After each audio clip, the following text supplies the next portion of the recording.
All right, so the greatest way you can avoid losses is by using a higher time frame fair value gap, right? So I have a three-step strategy that I teach every single time. So it's a 15-minute fair value gap. It is a 1 minute for entry, and you're confirming everything with the order flow, which means basically buyers and sellers.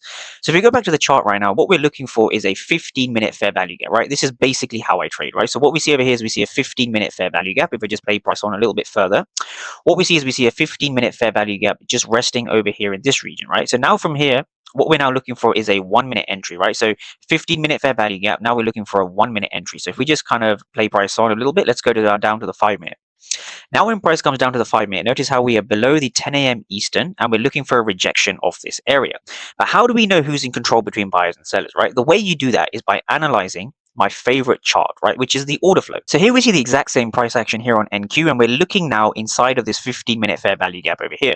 Now, what's super interesting when we dive into these candles, what you need to understand is that we have so many aggressive sellers sitting in this area, and we have so many aggressive sellers sitting in this area. So this fair value gap is currently being supported because the aggressive sellers have failed to drive price lower, which means that by default, the fair value gap is strong.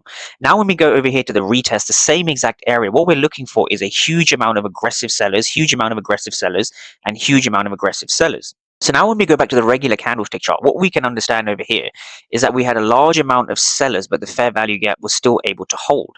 Now from here, we can see prices also giving us those same aggressive sellers in this region. So this gives us an indication that the fair value gap is strong, and we can take a level from this. We can take a trade from this level. So where do we want to be targeting? Well, so I'm quite conservative with my targets. You just want to be targeting high of day over here. So if we just see how this plays out, we have a nice kind of eventual rally to the upside, giving us a nice, whatever that is, 1 to 4, 1 to 5 hour trade, right? So key level, 1 minute for entry, and fair value gap order flow for confirmation.